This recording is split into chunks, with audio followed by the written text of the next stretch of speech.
Student आज की class में हम नर्सिंग असिस्टेंट का complete test paper, weekly test paper जो कि हम हर हफ्ते सॉल्व करते हैं वो सॉल्व करेंगे। लेकिन जो भी इस क्लास को अटेंड कर रहा है, स्टार्टिंग के 75 स्टूडेंट के लिए ऑफर है। अगर वो बैच ज्वाइन करना चाहते हैं तो उनको ये जो बैच है 821 से 599 597 में अवेलेबल हो जाएगी। उसके लिए आपको जो है कूपन कोड यूज़ करना है NA597।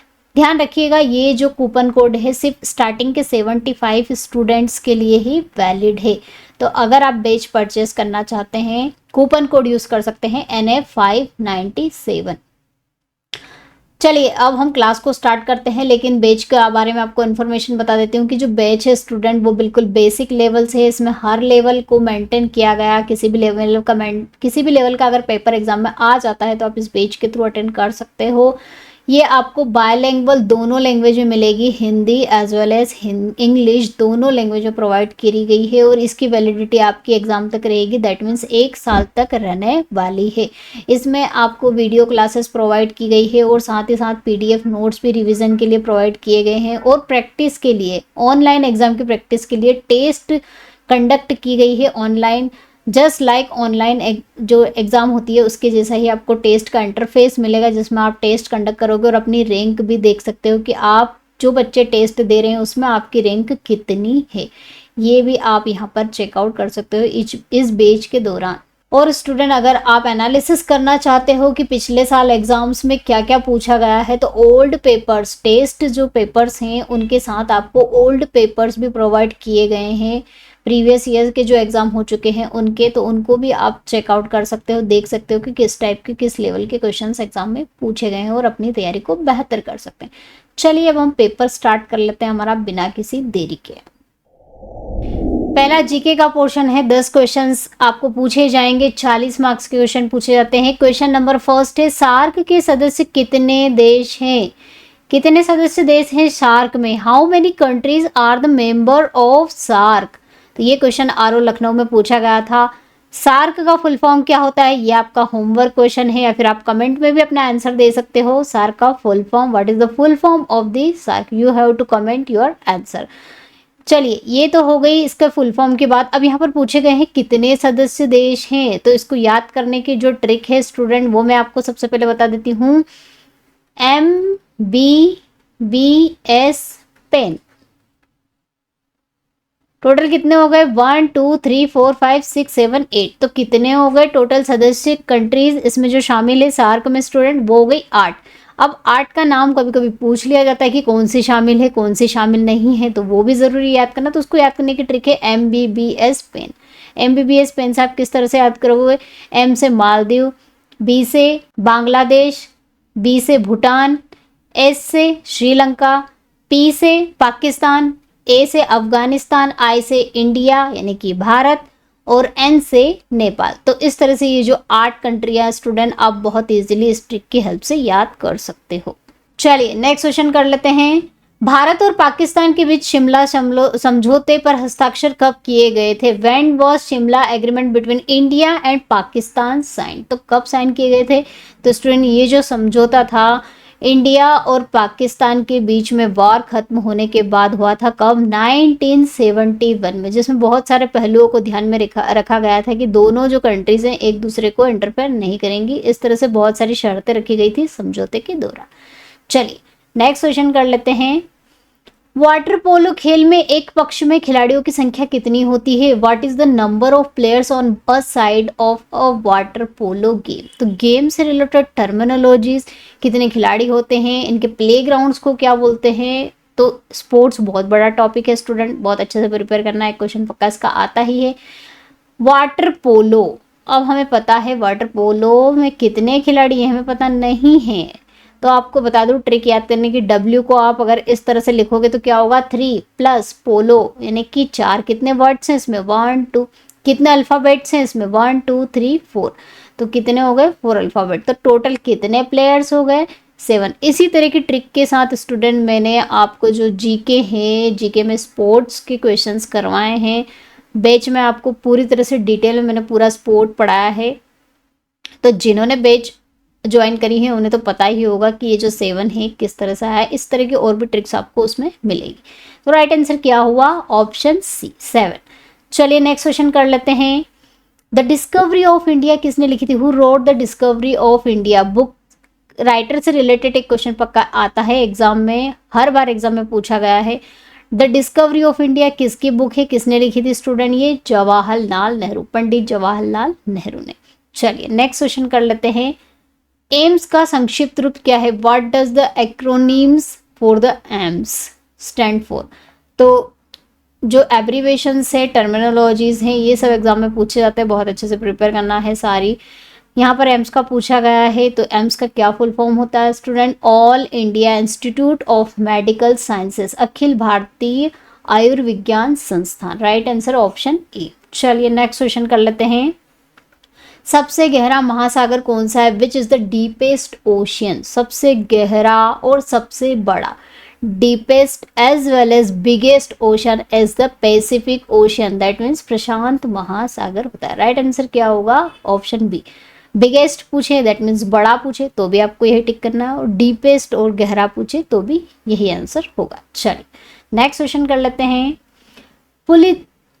पुलित्जर पुरस्कार निम्नलिखित में से किस क्षेत्र से संबंधित है? Pulitzer award is associated with which of the following field? तो ये किस फील्ड में दिया जाने वाला पुरस्कार है स्टूडेंट? पत्रकारिता, जर्नलिज्म के क्षेत्र में दिया जाने वाला। बहुत कॉमन क्वेश्चन है, ये रिपीट होता ही रहता है। चलिए नेक्स्ट क्वेश्चन कर लेते हैं। पृथ्वी पर दिन और रात कब लगभग बराबर होते हैं? When on the earth the day and night almost equal. तो दो कंडीशन में स्टूडेंट जो है अर्थ पर डे और नाइट इक्वल होते हैं। जब ये जो अर्थ है और सन है दोनों इस तरह से एक ही इसमें लाइन में आ जाते हैं, तब ये क्या होता है, यहाँ पर बनते हैं ये डे और नाइट इक्वल। तो दो मंथ ऐसे होते हैं जब ये इक्वल होते हैं। तो पहला जो है स्टूडेंट वो क्या है? 21 ऑफ मार्च। अगर आपने राइट आंसर टिक किया है 21 मार्च तो बिल्कुल करेक्ट है। अदरवाइज इसके अलावा सितंबर मंथ में भी, सितंबर के महीने में भी ये इक्वल होते हैं। दो मंथ, कभी कभी मार्च भी दे सकते हैं, दोनों भी दे सकते हैं ऑप्शन में, या फिर सितंबर सितंबर भी दे सकते हैं, तो वो भी बिल्कुल करेक्ट है। चलिए नेक्स्ट क्वेश्चन है। विश्व का सबसे बड़ा हवाई अड्डा, the largest airport in the world is? दुनिया में सबसे बड़ा हवाई अड्डा कौन सा है? क्या नाम है उसका? तो अगर आपने आंसर टिक किया है स्टूडेंट किंग फहद अंतर्राष्ट्रीय हवाई अड्डा, King Fahd international airport, it is correct answer. चलिए नेक्स्ट है। भारतीय सेना की 7वीं कमांड दक्षिण पश्चिम कमांड का मुख्यालय कहाँ पर है? Where is the headquarter of Indian army 7th command? कौन सी है 7वीं कमांड? Southern western command, south western command जिसे कहा जाता है, this is the 7th command. अब आपको मैं यहाँ पर डायग्राम में सारी कमांड्स के बारे में बता देती हूँ, कहाँ कहाँ पर सिचुएटेड होती है ये भी बता देती हूँ। चलिए तो डायग्राम आप यहाँ पर देख सकते हैं, ये डायग्राम है। डायग्राम में आप यहाँ पर देख पा रहे होंगे स्टूडेंट कौन कौन सी कमांड होती है? East, west, north, south. East, west, north, south, ये हमारी 4 डायरेक्शन हो गई, इसमें 4 कमांड हो गई। उसके बाद 5th कमांड जो है वो कौन सी है? सदर्न वेस्टर्न कमांड और सेंट्रल कमांड 6 कमांड। और 7वीं कमांड कौन सी है स्टूडेंट? Training command. तो टोटल कितनी यहाँ पर 7 कमांड हो गई। क्वेश्चन पूछा जाता है एग्जाम में कि टोटल कितनी कमांड्स होती है, तो टोटल 7 कमांड होती है। ध्यान रखिएगा 7, there are 7 commands in army. ठीक है, इंडियन आर्मी की कमांड्स की बात हो रही है, तो टोटल 7 कमांड्स होती है। कौन कौन सी होती है वो मैंने आपको बता दी। यहाँ पर क्या क्वेश्चन पूछा गया है कि 7th कमांड जो है कौन सी? South western. ये यहाँ पर आप डायग्राम में देख पा रहे होंगे, साउथ वेस्टर्न कमांड जो है ये कहाँ पर सिचुएटेड है स्टूडेंट? जयपुर। तो राइट आंसर आपका क्या होगा? जयपुर होगा। इसके अलावा वेस्टर्न कमांड चंडी मंदिर चंडीगढ़ में है। सेंट्रल कमांड लखनऊ में सिचुएटेड है। Eastern command Kolkata. याद रखना ईस्टर्न कमांड और जो नॉर्दर्न कमांड है इसको याद रखना तो बहुत इजी है, क्योंकि डायरेक्शन के अकॉर्डिंग चले तो ईस्ट में क्या आती है हमारी? चाइना बॉर्डर लगभग आती है।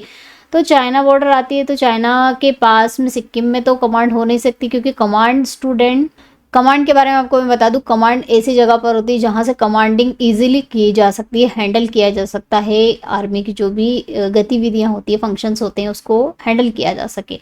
तो ये ज़्यादातर बॉर्डर एरिया से, बॉर्डर से दूर होती हैं, बॉर्डर के जस्ट पास नहीं होती हैं।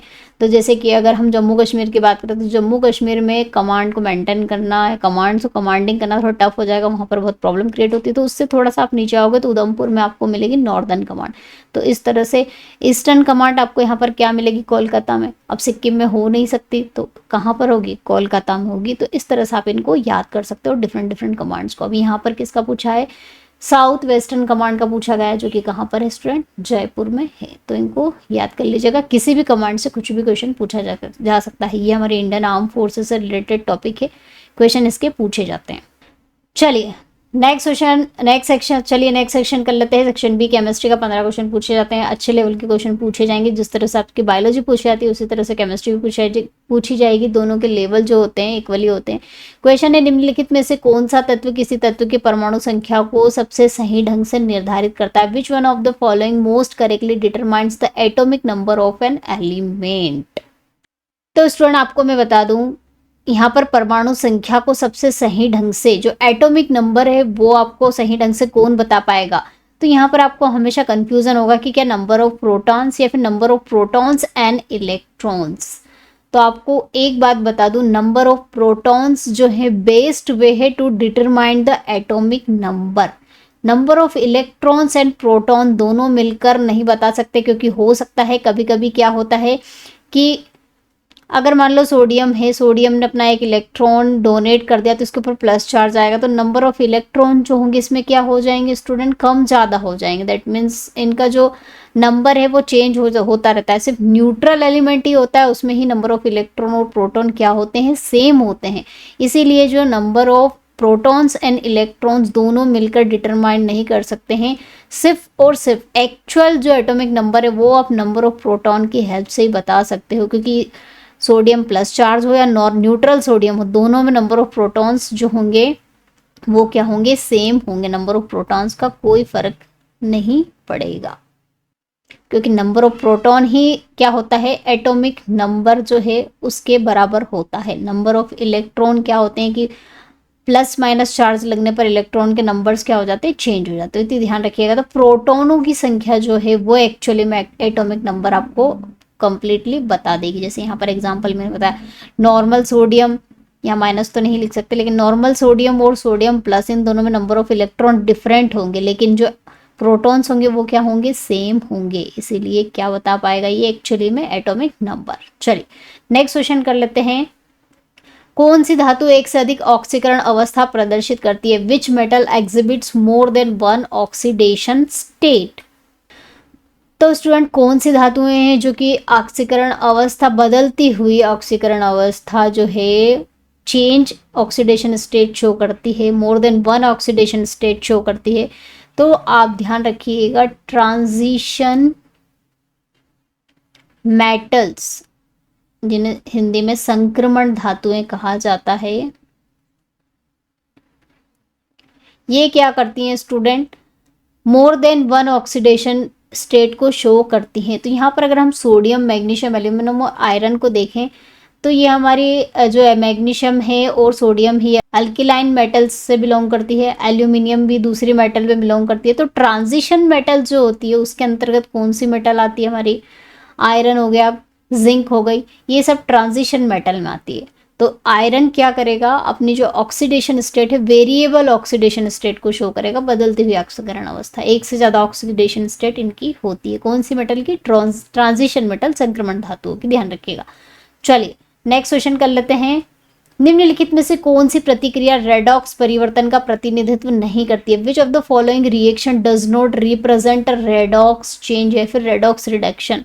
तो स्टूडेंट रेडॉक्स रिएक्शन हमने देखा जिसमें ऑक्सीडेशन और रिडक्शन होता है, उसे कहा जाता है क्या, ऑक्सीडेशन एंड रिडक्शन दोनों होते हैं, उसे क्या कहा जाता है, रेडॉक्स रिएक्शन कहा जाता है। जिसमें ऑक्सीकरण और अपचयन दोनों होते हैं, वो होती है रेडॉक्स रिएक्शन।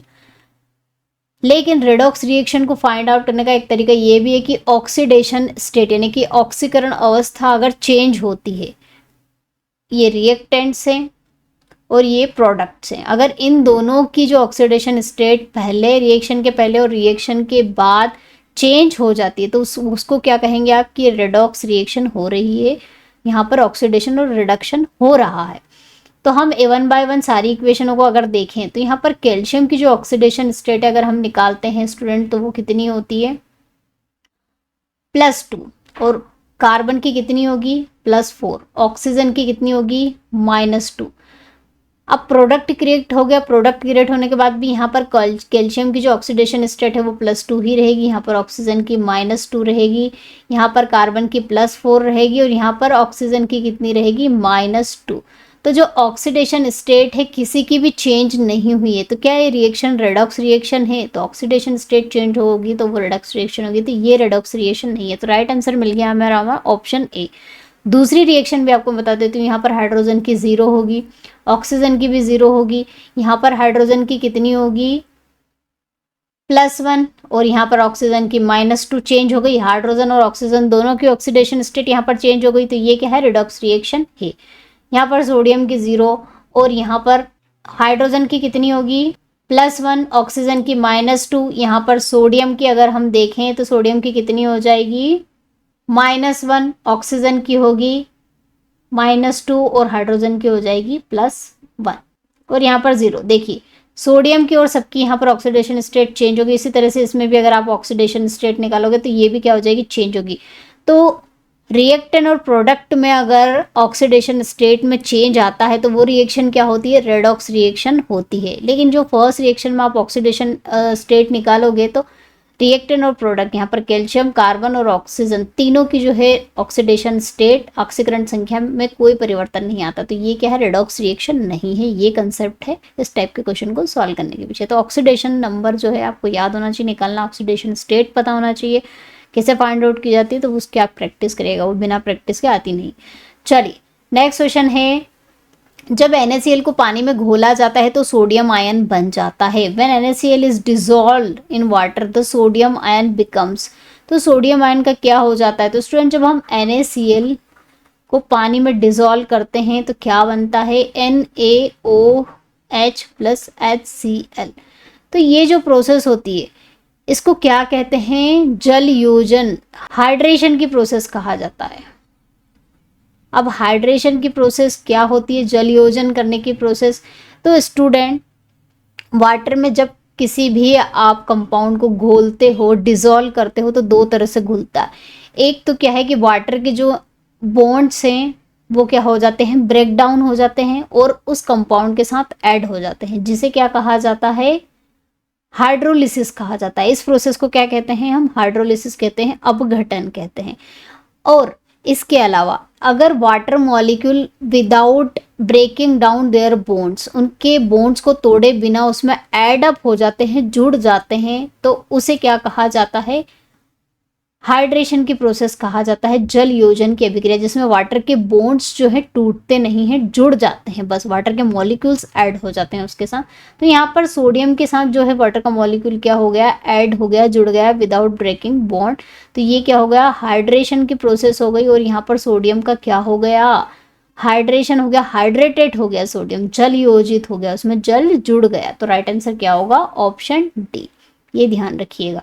जैसे CuSO4.H2O हम ऐसे लिखते हैं 5H2O, फॉर्मूला मिस्टेक हो सकती है। तो ये .5H2O का मतलब क्या हुआ यहाँ पर, इसका मतलब ये हुआ कि जो वाटर मॉलिक्यूल है इसके साथ क्या हो गया विदाउट ब्रेकिंग वाटर बॉन्ड, ये क्या हो गया ऐड हो गया। तो ये जो इस तरह के एडिशन के जो वाटर मॉलिक्यूल के ऐड होने की जो प्रोसेस होती है उसे क्या कहा जाता है हाइड्रेशन कहा जाता है, जल योजन कहा जाता है। तो इसमें क्या हो रहा है सोडियम का जल योजन हो रहा है, हाइड्रेशन हो रहा है, हाइड्रेटेड हो रहा है, तो ये ध्यान रखिएगा। चलिए नेक्स्ट क्वेश्चन कर लेते हैं, निम्नलिखित में से कौन सा मिश्रण नहीं है, which one of the following is not a mixture.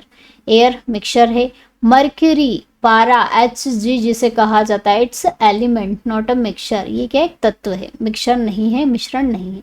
Milk mixture, cement also mixture, तो राइट आंसर क्या हुआ पारा, ये क्या है मिश्रण नहीं है, इट्स एलिमेंट। चलिए नेक्स्ट क्वेश्चन है, रेत और नेफ्थलीन के मिश्रण को किसके द्वारा अलग किया जा सकता है। A mixture of sand and naphthalene can be separated by. तो स्टूडेंट सेपरेट करने से पहले जिनको सेपरेट करना है ना उन एलिमेंट्स को हमें उन एलिमेंट्स की प्रॉपर्टी पता होनी चाहिए, तब जाके हम सेपरेशन की मेथड बता सकते हैं।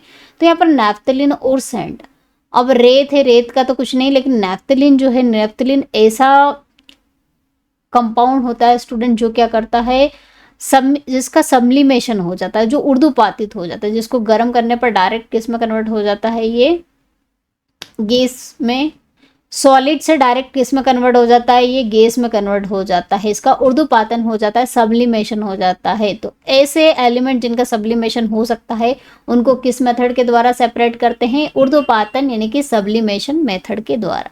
जैसे कि कैम्फोर हो गया, नैफ्थलीन हो गया, आयोडीन हो गया, ये जो 3 एलिमेंट्स है इनकी क्या प्रॉपर्टी है, सब इनका सब्लिमेशन हो सकता है, इनको उर्दूपातित किया जा सकता है, इसलिए इनको किस मेथड से सेपरेट करोगे, सब्लिमेशन, उर्दूपातन। चलिए नेक्स्ट क्वेश्चन है, NH3 की ऑक्सीकरण संख्या क्या होगी, ऑक्सीडेशन नंबर बताना है NH3 का। तो यहाँ पर जो सोडियम है इसकी जो ऑक्सीडेशन स्टेट है वो कितनी है स्टूडेंट, यहाँ पर नाइट्रोजन की जो ऑक्सीडेशन स्टेट है अगर आप निकालोगे तो वो कितनी आती है, -3, और हाइड्रोजन की कितनी आती है, +3।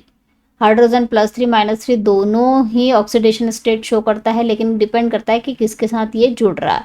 तो यहाँ पर हाइड्रोजन की +3 है और नाइट्रोजन की अमोनिया में कितनी होती है, -3 होती है। अब नाइट्रोजन का जो है कॉन्फ़िगरेशन अगर लिखोगे 1s2 2s2 2p3, नाइट्रोजन का एटॉमिक नंबर क्या होता है, 7 होता है। तो 7 को आप किस तरह से इसका इलेक्ट्रिक कॉन्फ़िगरेशन लिखोगे, इस तरह से लिखोगे। तो इसके आउटर मोस्ट में कितने इलेक्ट्रॉन हैं, 3 इलेक्ट्रॉन होती है। 3 इलेक्ट्रॉन क्या कर सकता है, डोनेट कर सकता है और ले भी सकता है। तो यहाँ पर जो है नाइट्रोजन क्या शो कर रहा है, -3। दैट मीन्स क्या होगा, ये 3 इलेक्ट्रॉन क्या कर देगा, डोनेट कर देगा, दे देगा। इसके पास 3 इलेक्ट्रॉन यहाँ पर प्रेजेंट है ना आउटर मोस्ट शेल में, तो दे सकता है। तो इसलिए इसकी ऑक्सीडेशन स्टेट कितनी होगी, -3। और हाइड्रोजन की हमें पता है 1 होती है, और यहाँ पर 3 हाइड्रोजन है इसलिए +3, तो इज इक्वल टू कितना हुआ, 0। तो अमोनिया की जो ऑक्सीडेशन स्टेट आई वो कितनी आई स्टूडेंट, 0 आई। ये निकालना आपको आना चाहिए। इसके लिए आपको एटॉमिक नंबर और इलेक्ट्रिक कॉन्फ़िगरेशन भी याद होना चाहिए ऑक्सीडेशन नंबर निकालने के लिए। चलिए नेक्स्ट है, सोडियम प्लस में कितने इलेक्ट्रॉन होते हैं, how many electrons are there in sodium plus. अब सोडियम जो है उसमें कितने, उसका एटॉमिक नंबर क्या होता है, 11। दैट मीन्स उसमें कितने इलेक्ट्रॉन है स्टूडेंट, 11 है। अब यहाँ पर मैंने एक प्लस लगा दिया, इसका क्या मतलब, तो प्लस चार्ज तब लगता है जब वो क्या करता है, इलेक्ट्रॉन्स को डोनेट कर देता है। अगर इलेक्ट्रॉन उसने दे दिए, डोनेट कर दिए, तो उसके ऊपर प्लस चार्ज, मतलब इसके ऊपर एक प्लस चार्ज, इसका मतलब क्या, इसने एक इलेक्ट्रॉन दे दिया। अब 11 में से एक इलेक्ट्रॉन दे देगा तो कितने बचेंगे, 10। तो इसका जो एटॉमिक नंबर आएगा, दैट मीन्स इलेक्ट्रॉन्स आएंगे वो कितने आएंगे, Na+ में 10 आएंगे। राइट आंसर होगा ऑप्शन बी। चलिए नेक्स्ट क्वेश्चन है, परमाणु रिएक्टर में श्रृंखला अभिक्रिया को प्रारंभ करके नियंत्रित किया जाता है। In nuclear reactor chain reaction is control by introducing what. तो स्टूडेंट परमाणु रिएक्टर में ग्रेफाइट का भी यूज़ किया जाता है, कैडमियम का, प्लूटोनियम का, इनका भी यूज़ किया जाता है। तो प्लूटोनियम ये सब एज ए फ्यूल यूज़ किया जाता है। ग्रेफाइट का जो यूज़ किया जाता है वो किसके लिए यूज़ किया जाता है, कंट्रोल न्यूट्रॉन्स, न्यूट्रॉन्स को कंट्रोल करने के लिए रिएक्शन में इसका यूज़ किया जाता है। ग्रेफाइट रॉड का यूज़ किया जाता है, ध्यान रखिएगा। लेकिन यहाँ वो क्या बोला है कि श्रृंखला अभिक्रिया को नियंत्रित करने के लिए, उस जो चेन रिएक्शन है उसको कंट्रोल करने के लिए किसका उपयोग किया जाता है, तो किसका उपयोग किया जाता है, कैडमियम की छड़ का, कैडमियम रॉड का। ग्रेफाइट रॉड नहीं लिखना, वो न्यूट्रॉन्स की जो स्पीड है उसको कंट्रोल करने के लिए यूज़ की जाती है, ना कि रिएक्शन को। चलिए नेक्स्ट है, निम्नलिखित में से कौन सा सबसे प्रबल अम्ल है, which of the following is the strongest acid. तो सबसे स्ट्रॉन्गेस्ट एसिड कौन सा होगा, आप सभी में ये वाला ग्रुप तो क्या है, कॉमन है। डिफरेंट क्या आ रहा है, फ्लोरीन, क्लोरीन, ब्रोमीन, आयोडीन। तो हमने देखा सबसे ज़्यादा जो है स्ट्रॉन्ग क्या होता है, fluorine.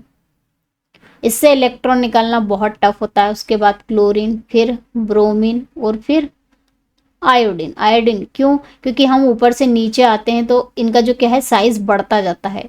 Due to increase in size, electron को जो निकालने के लिए हमें ज़्यादा एनर्जी की ज़रूरत नहीं पड़ेगी। इसमें इजीली इलेक्ट्रॉन निकल जाएंगे, और इसमें थोड़ा टफ होगा इलेक्ट्रॉन को निकालना, और इसमें और भी टफ। और फ्लोरीन में क्या होगा, थोड़ा ज़्यादा टफ होगा। तो इसलिए फ्लोरीन क्या है, हैलोजेंस में हैलाइड में सबसे स्ट्रॉन्ग है, तो इसलिए इससे जो एसिड बनेगा वो भी क्या बनेगा, सबसे स्ट्रॉन्ग बनेगा। तो राइट आंसर क्या होगा, ऑप्शन सी। चलिए नेक्स्ट क्वेश्चन है, कृत्रिम वर्षा उत्पन्न करने के लिए निम्नलिखित में से किसका उपयोग किया जाता है? Which of the following is use to introduce artificial rain? तो आर्टिफिशियल रेन कराने के लिए किसका यूज किया जाता है स्टूडेंट? सिल्वर आयोडाइड का। सिल्वर आयोडाइड क्या कर देता है, जो बादल होते हैं उनको कंडेंस कर देता है इजीली, तो इसलिए silver iodide, that means AgI का उपयोग किया जाता है। चलिए नेक्स्ट क्वेश्चन है, 760 मिलीमीटर दबाव पर पानी का हिमांक कितना होता है? The freezing point of water at 760 mm pressure millimetre. तो यहाँ पर 760 पे जो है वाटर का फ्रीजिंग पॉइंट कितना होता है? 0 डिग्री सेल्सियस होता है। और हमें पता है कि केल्विन और डिग्री सेल्सियस में क्या रिलेशन होता है स्टूडेंट? ये रिलेशन होता है। तो अगर यहाँ पर C की वैल्यू 0 है तो केल्विन मान में इसका मान कितना आएगा स्टूडेंट? केल्विन स्केल में इसका मान आएगा 273 केल्विन, 273। ये रिलेशन याद रख लीजिएगा, इसके ऊपर क्वेश्चन एग्जाम में पूछे जाते हैं। तो राइट आंसर क्या होगा, 273 केल्विन वैल्यू होगी freezing point of the water at 760 mm pressure. चलिए नेक्स्ट है, H2O का संयुग्मिक क्षारक क्या है? What is the conjugate base of H2O? तो स्टूडेंट कॉन्जुगेट बेस क्या होता है? अगर आप किसी एसिड में से proton, that means H+ ion को रिमूव कर देते हो, तो रिमूव करने के बाद क्या बनता है? कॉन्जुगेट बेस बनता है, यानी संयुग्मिक क्षार बनता है। कब? जब H+ आयन आप रिमूव कर दोगे एसिड में से। तो यहाँ H2O है, अगर H2O में से मैं एक H+ आयन को रिमूव कर देती हूँ, हटा देती हूँ, तो क्या मिलेगा? OH- आयन मिलेगा। तो कॉन्जुगेट बेस क्या हुआ? OH- ion.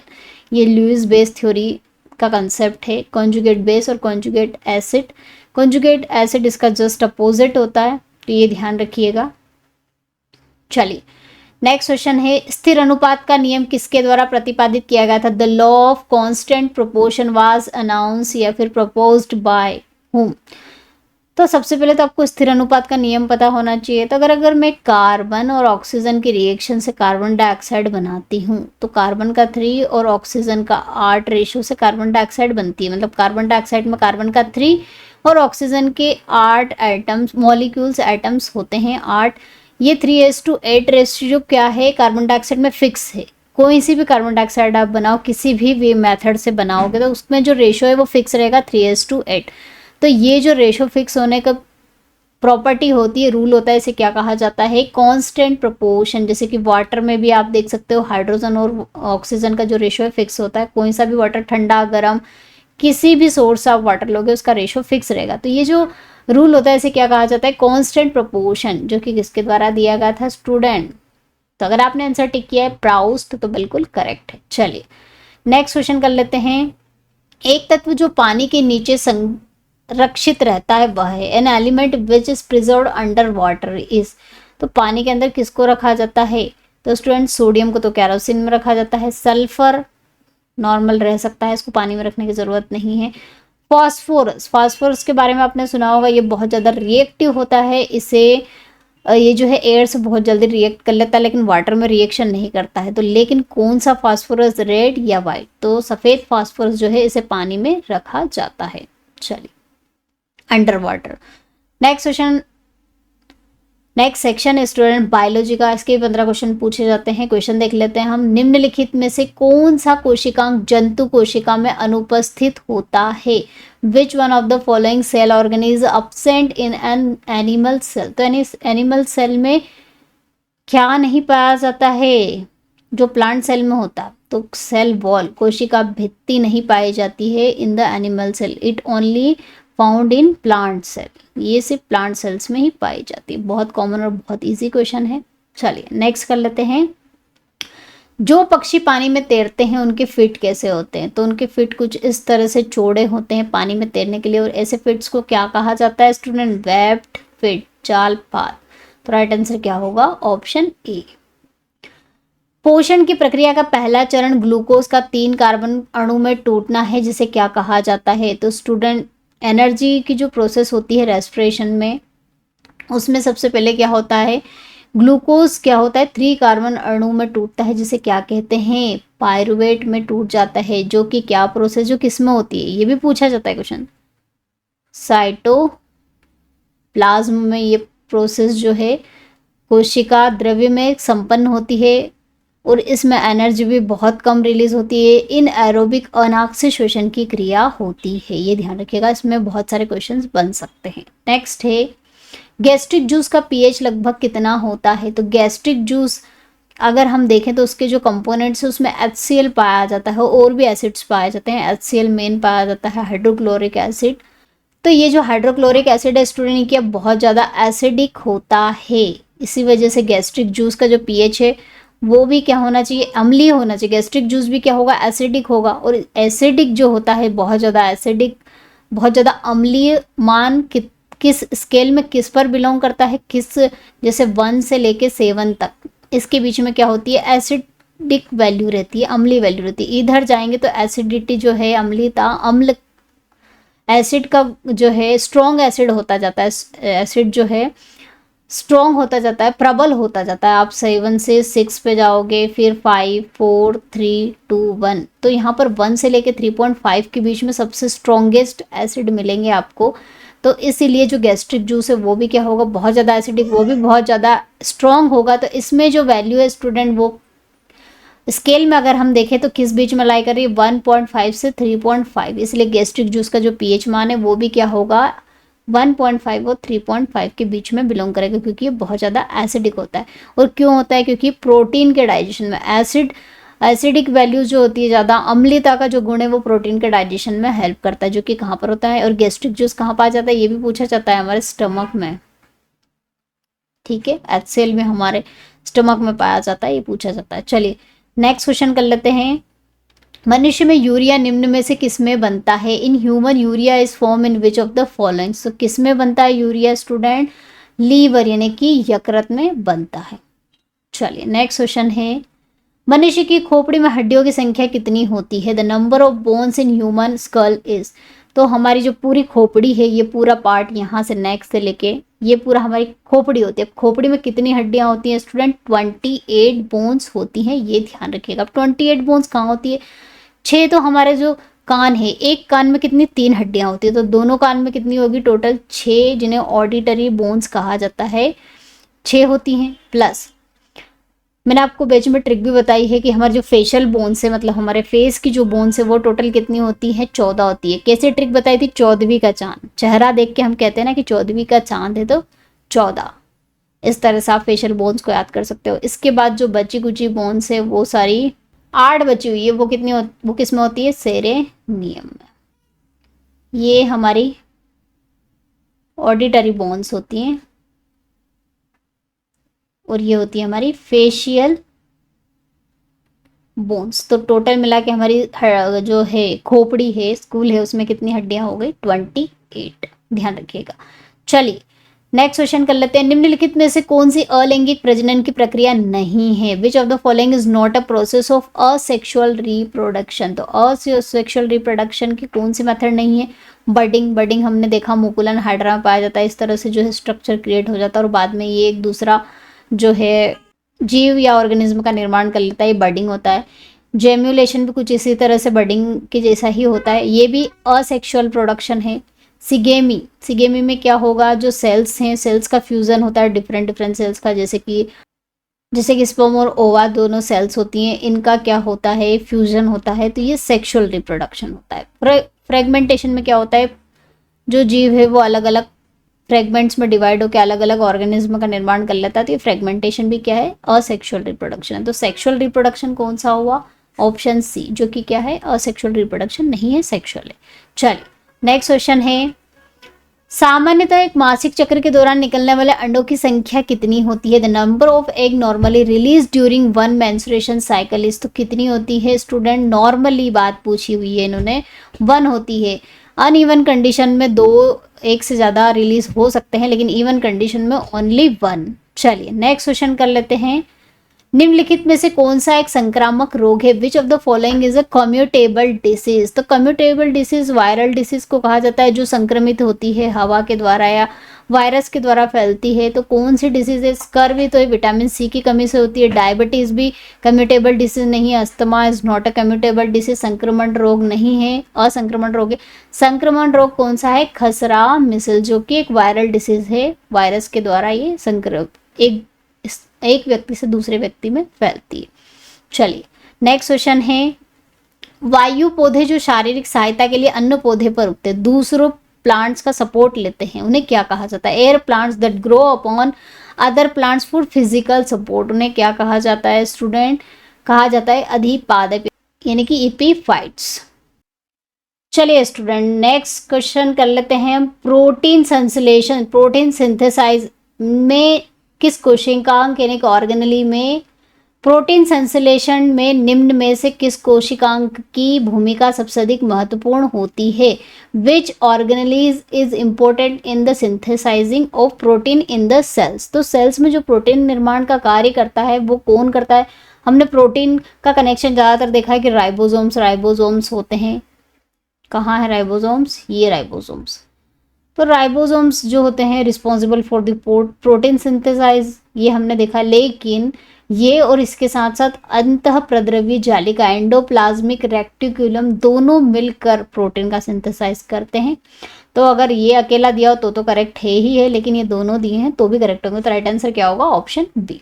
चलिए नेक्स्ट क्वेश्चन कर लेते हैं, यदि एक पिता का रक्त वर्ग ए बी है और माता का ओ है तो बताइए उनके पुत्र का निम्नलिखित में से कौन सा रक्त वर्ग हो सकता है? Father's blood group is A B and mother's is O, then tell which of the following blood group can his son have? तो इनका क्या ब्लड ग्रुप हो सकता है? अगर आपने कॉम्बिनेशन याद करे होंगे तो ए हो सकता है या बी हो सकता है, ओ कभी भी नहीं होगा। ए बी जो है, ए बी कॉम्बिनेशन के साथ ओ जो रहता है तो इसमें ओ ब्लड ग्रुप कभी भी नहीं बनता है। तो या तो ए होगा या बी होगा। तो राइट आंसर क्या है? Option C.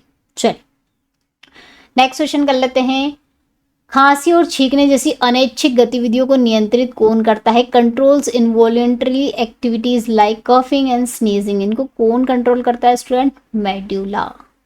चलिए नेक्स्ट है, कौन सा तत्व किडनी में पथरी बनने में रोकता है? Which element prevent the formation of kidney stones? तो कैल्शियम ऑक्सलेट रिस्पॉन्सिबल होता है किडनी स्टोन्स के लिए, ये हम बहुत बार देख चुके हैं। लेकिन ये एलिमेंट्स जो दिए हैं, कैल्शियम तो रिस्पॉन्सिबल होता है ना, ज़्यादा क्वांटिटी में अगर कैल्शियम हो जाता है, ज़्यादा लेते हैं हम कैल्शियम, तो ये क्या करता है? पथरी को बनाता है कैल्शियम ऑक्सलेट से।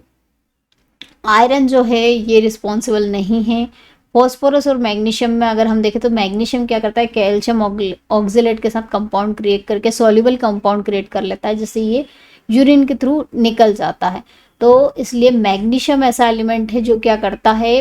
किडनी में पथरी बनने से रोकता है, पथरी बनने से रोकता है। चलिए नेक्स्ट क्वेश्चन है, निम्नलिखित में से क्या आंत के जीवाणु द्वारा संश्लेषित होता है? Which of the following is synthesized by intestinal bacteria?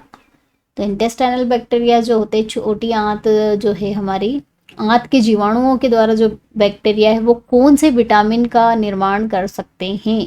तो कौन से विटामिन? 2 विटामिन का सिंथेसाइज कर सकते हैं। तो अगर आपने राइट आंसर टिक किया होगा, ए और बी, विटामिन B12 एंड के दोनों बनाए जा सकते हैं। तो राइट आंसर क्या होगा? Option C is the correct answer. चलिए नेक्स्ट सेक्शन देख लेते हैं, फिजिक्स का है। 5 क्वेश्चन पूछे जाते हैं स्टूडेंट। क्वेश्चन है, जब बैरोमीटर की रीडिंग अचानक कम हो जाती है तो वह उस जलवायु का संकेत देती है। क्या होता है अगर बैरोमीटर की रीडिंग सडनली डाउन हो जाएगी तो क्या शो करेगा वो?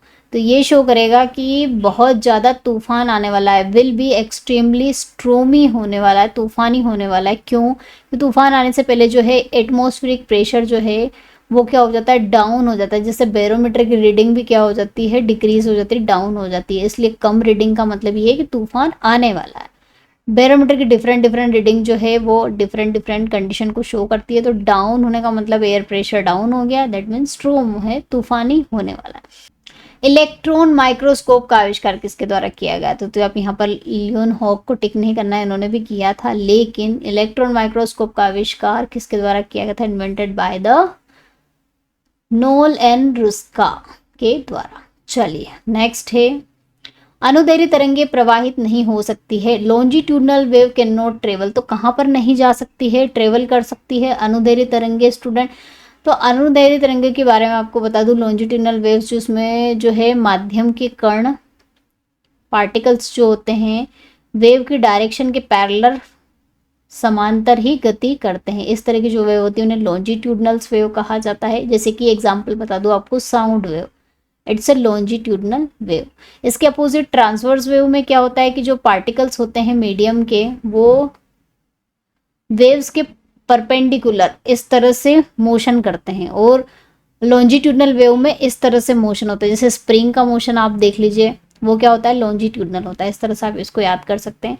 तो ये क्या होती है, साउंड वेव होती है। और जो लॉन्जिट्यूडनल्स वेव होती है स्टूडेंट, वो उनको ट्रेवल करने के लिए मीडियम की ज़रूरत पड़ती है, they need medium to travel. तो ये कहाँ पर ट्रेवल नहीं कर सकती है, वैक्यूम में, क्योंकि यहाँ पर कोई मीडियम ही नहीं होता। सॉलिड लिक्विड गैस में दे कैन ट्रेवल। चलिए नेक्स्ट है, सूर्य से ऊष्मा पृथ्वी तक किस प्रक्रिया के द्वारा पहुंचती है। Heat from the sun reaches earth by the process of. तो स्टूडेंट ऐसी कौन सी मेथड है, कंडक्शन, कन्वेक्शन, रेडिएशन, तीनों में से जो विदाउट मीडियम के भी जो है ट्रांसफर हो सकती है, हीट को ट्रांसफर कर सकती है। तो स्टूडेंट रेडिएशन यानी विकिरण ऐसी ऊष्मा संचरण हीट ट्रांसफरेशन की मेथड है जिसमें मीडियम की ज़रूरत भी नहीं होती, क्योंकि सूर्य से ऊष्मा हमारी पृथ्वी पर आती है तो बीच में यूनिवर्स भी होता है जहाँ पर कोई एटमॉस्फेयर नहीं होता है, कोई मीडियम नहीं होता है, वैक्यूम होता है। तो इसलिए ये जो मेथड है रेडिएशन, ये यूज़ की जाती है सूर्य से ऊष्मा पृथ्वी तक आने में, ये ध्यान रखिएगा। चलिए नेक्स्ट क्वेश्चन है, पदार्थ की मात्रा का एसआई मात्रक क्या है। What is the SI unit of the amount of a substance. क्या होगी, केमिस्ट्री में बहुत बार पढ़ा होगा, mole. Right answer option A, kilogram. तो एसआई यूनिट है किसकी, द्रव्यमान की। सेकंड टाइम की एम्पियर किसकी है, विद्युत धारा, इलेक्ट्रिक करंट की। चलिए नेक्स्ट सेक्शन है मैथ्स का स्टूडेंट। 5 क्वेश्चन पूछे जाते हैं, अच्छे क्वेश्चन भी पूछे जाते हैं, इजी भी पूछे जाते हैं। क्वेश्चन है, दो संख्याओं का गुणनफल इतना है, यदि उनकी संख्याओं का HCF 37 है तो बड़ी संख्या कौन सी होगी। तो दो संख्याओं का गुणनफल, मान लिया हमने x और y कितना दे के रखा है, 4107, और यहाँ पर दिया है HCF वो कितना है, 37 है। तो बड़ी संख्या कौन सी होगी वो पूछा गया है। तो किस तरह से सॉल्व करेंगे स्टूडेंट, हमें एक कंडीशन पता है कि HCF into LCM is equal to क्या होता है, product of the two numbers, दो नंबरों का गुणनफल।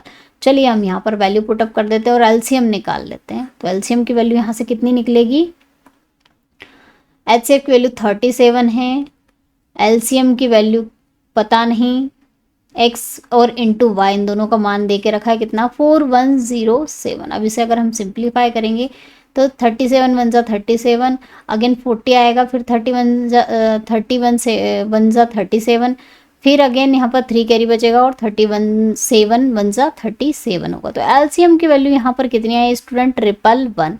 हमें पता है कि जो हमने देखी कंडीशन की HCF और LCM का मल्टीप्लिकेशन क्या होगा, दो नंबर के बराबर होगा, और वो क्या होगा, HCF निकाल चुके हैं, यानी LCF हमें दिया कितना 37 और LCM कितना निकाल चुके हैं 111। तो इन दोनों में बड़ा नंबर कौन सा हुआ, अगर हम इसको x और y से कंपेयर करें तो बड़ा नंबर क्या हुआ, 111। तो राइट आंसर क्या होगा, ऑप्शन ए। चलिए नेक्स्ट क्वेश्चन कर लेते हैं। ये आपको सिंप्लीफिकेशन करना है, इसका सिंप्लीफाई करना है। यहाँ पर 999 दिया है, 3 बार 0.9 का मल्टीप्लिकेशन, इसका मतलब हम इसको इस तरह से लिख सकते हैं पावर 3, है ना, और 0.1 की पावर 3 लिख सकते हैं। अब 0.99 का 3 बार मल्टीप्लाई करोगे आप, 9 9 जा 81 और 81 9 जा कितना होता है, 9 1 जा 9 और 9 8 जा 72, और 72 प्लस 8 कितना होगा, 72। अब यहाँ पर पॉइंट कहाँ लगाऊं मैं, तो स्टूडेंट पॉइंट क्या है, 3 बार मल्टीप्लाई हुआ तो ये पॉइंट 3 नंबर पहले आ जाएगा। तो यहाँ पर 1 2 3, दैट मीन्स पॉइंट आपका कहाँ है, यहाँ शिफ्ट हो गया, ध्यान रखिएगा। ऐसे 1 का आप मल्टीप्लाई करोगे, 1 का 3 बार मल्टीप्लाई करोगे 1 ही आएगा, लेकिन पॉइंट 3 नंबर पहले शिफ्ट करना है। तो 1 2 और 3, तो क्या आएगा 0.01। अब इनको ऐड कर लीजिए, ऐड करोगे तो क्या होगा 0.729, और यहाँ पर 0.0019 प्लस 1 कितना होगा 10, 0 कैरी 1 3 0.73। तो राइट आंसर क्या होगा स्टूडेंट? Option A. तो ये सिंप्लीफिकेशन के क्वेश्चन एग्जाम में पूछे जा सकते हैं। चलिए नेक्स्ट क्वेश्चन कर लेते हैं।